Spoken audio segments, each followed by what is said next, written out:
Olá, boa noite, que a graça e a paz do Senhor Jesus esteja sobre suas vidas hoje e sempre.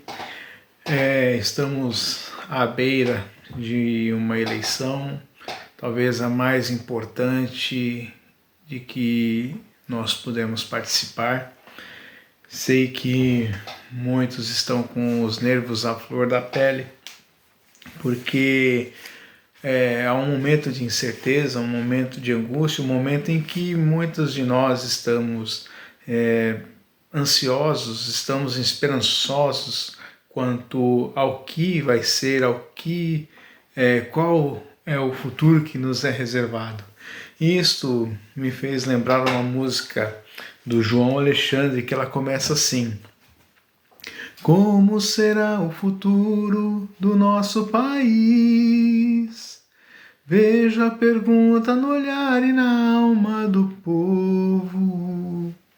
E nós podemos ver que durante esses tempos em que nós estamos vivendo, muitas incertezas, muitas reviravoltas houveram, e eu sei que muitos de nós estamos angustiados, esperamos alguma coisa que possa acontecer em favor de candidato A ou candidato B. Nós vemos durante esse período pessoas se voltando contra aqueles que são contrários ao seu pensamento ideológico, ao seu pensamento político, pessoas tomando partido por candidato A ou candidato B. E isto está fazendo com que pessoas estejam agredindo a outras pessoas, a outros membros da própria família. E a palavra do Senhor já dizia isto, a respeito disso, que haveriam situações em que pais estariam contra filhos, filhos estariam contra os pais, nações contra nações e reinos contra reinos. Já era previsto tudo isso. Mas o que falar sobre esta eleição ao qual nós estamos praticamente às portas dela, Hoje, quinta-feira, exatamente às 11h10 da noite, eu venho trazer uma reflexão para vocês. No livro de Juízes, no capítulo 9, ele fala a história de um personagem bíblico que foi juiz em Israel, chamado Abimeleque. Abimeleque, ele foi filho de Gideão, ao qual se julgava o menor da casa, se julgava o menor de todas as tribos, porque a tribo dele era menor, e ele era o mais novo da sua família, da sua linhagem, e Deus deu um grande livramento a Israel, mediante a tua coragem, mediante a sua conduta para com Deus. E com o passar do tempo, veio a idade de Gideão assolá-lo, e ele veio a falecer como todo ser natural. E com isso, um dos filhos de Gideão se tomou como por direito, diz que teria direito de reinar sobre a vida do povo de Israel, e com isso matou os seus 70 meio-irmãos, seus 70 meio-irmãos, e um deles acabou fugindo, um deles acabou sendo poupado devido à fuga que ele teve, e depois ele colocou em questão sobre se foi certo o que eles fizeram, de matar os irmãos, para que para que ele fosse juiz em Israel. Tanto que no capítulo 9 mesmo diz que ele foi traído por algumas pessoas e foi destituído e morto, né, vamos dizer assim, do cargo de juiz. E hoje nós estamos vendo também uma briga muito grande a respeito de candidato A ou candidato B, porque esse seria o salvador da pátria, ou o outro que seria o pai dos pobres. Eu não vou entrar em questão quanto a isso. A minha posição política eu vou deixar em aberto, ninguém vai precisa ficar sabendo qual seria o meu candidato, mas eu quero alertar uma coisa para vocês. Nós estamos à beira de uma eleição que não é só para presidente.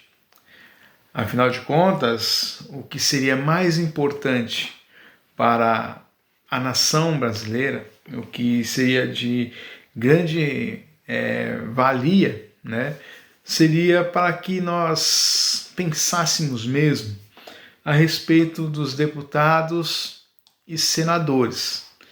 Por quê? Porque quando nós aprendemos na escola, nós aprendemos que todo governo é regido por 3 poderes: o poder executivo, o legislativo e o judiciário. E o que seria o poder executivo? O poder executivo estaria numa esfera municipal, na pessoa do prefeito, na esfera estadual, o governador, e na esfera nacional, o presidente da República. E quanto ao legislativo, o que seria o poder legislativo? Seriam eles quem fariam os projetos de lei, que estariam, não só os projetos, mas também já a própria lei, para que houvesse, para que haja ordem, né, em nosso país, em nossa nação. Então, tudo que se refere a leis, mandamentos de ordem política, quem são os responsáveis são os deputados, né, e senadores. Isso no âmbito federal. No âmbito estadual seriam os deputados estaduais e no âmbito municipal os vereadores. Já o poder judiciário, ele tem as esferas também, primeira, segunda, terceira instância. Eu não entendo muito pouco de lei, mas eu sei que para que sejam feitas as sentenças, né, nós necessitamos dos juízes, dos advogados, dos magistrados, e dependendo da esfera que for, nós temos os ministros, né? Então, pense bem, nós estamos vivendo um momento de, vamos dizer assim, de puro ódio. E a palavra do Senhor diz que nós devemos amar uns aos outros, independente da nossa cor, do nosso conceito racial, da nossa ideologia de gênero, nosso quesito político, até mesmo uma paixão pelo esporte, né? Temos um time de coração. Então, o que eu quero alertar a vocês, meus queridos irmãos, que nós possamos pôr um pouquinho a mão na consciência, colocarmos os nossos ânimos mais quietos, que nós venhamos a ter um certo cuidado, né, naquilo que nós vamos falar, naquilo que nós vamos fazer, porque estamos muito feridos. Nós estamos vindo de uma pandemia onde nós perdemos muitos amigos, parentes, entes queridos, e agora vem mais essa oportunidade em que nós estamos jogando fora a oportunidade de sermos solidários, a oportunidade de sermos amáveis e amigáveis, né, por causa de situações em que não estão colaborando para que venhamos a ter um certo descanso, um certo sossego, de certa forma, paz em nossos corações. Que você possa não se sinta tosado, não se sinta repreendido de uma forma ríspida, mas é um alerta. Isso é um alerta porque estamos vivendo tempos em que muitas coisas estão acontecendo de uma forma que está trazendo inimizade muitas vezes, né? Até mesmo eu vejo nos grupos de amigos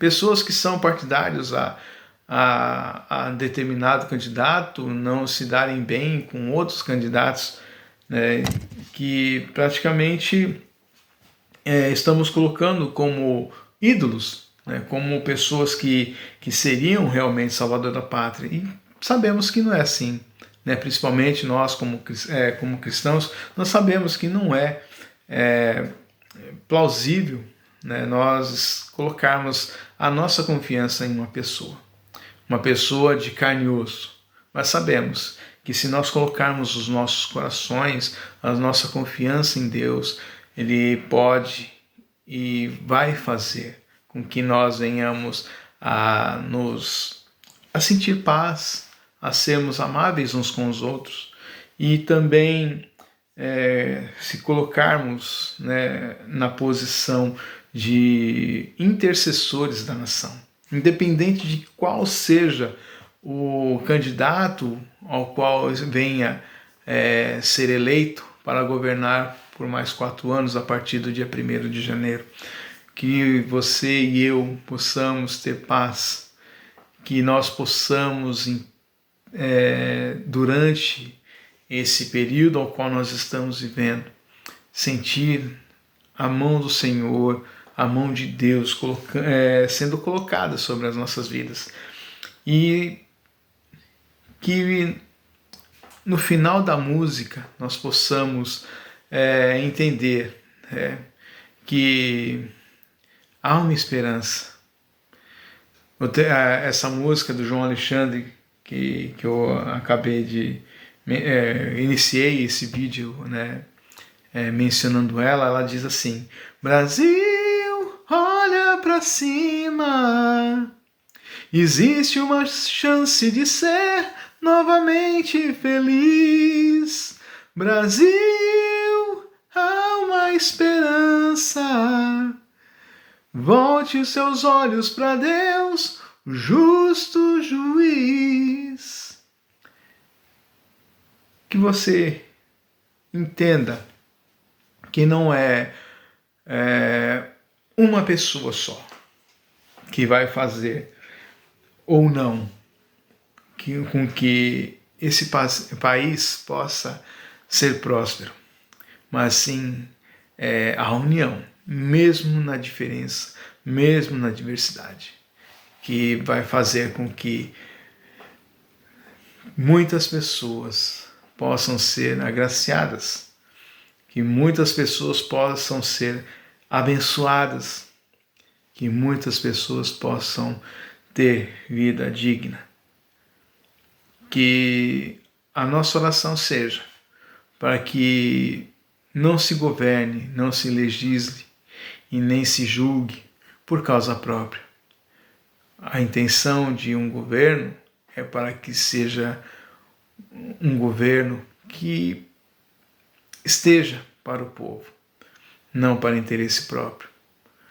Porque hoje nós temos a oportunidade de mostrar às pessoas, aos outros países, às outras pessoas, que o Brasil é um lugar abençoado. O Brasil é um país em que, além da receptividade que se tem com outras pessoas, é um país que poderá ser visto como um lugar que as pessoas são gente boa, são receptivas e se esforçam para serem acolhedoras.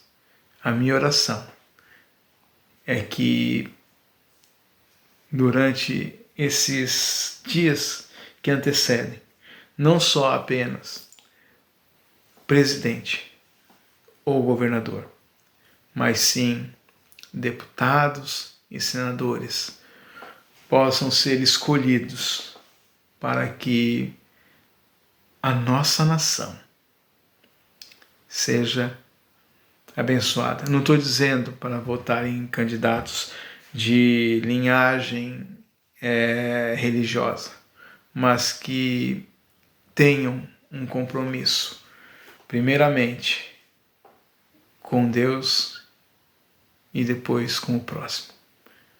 Deus abençoe cada um de vocês e tenham um bom descanso.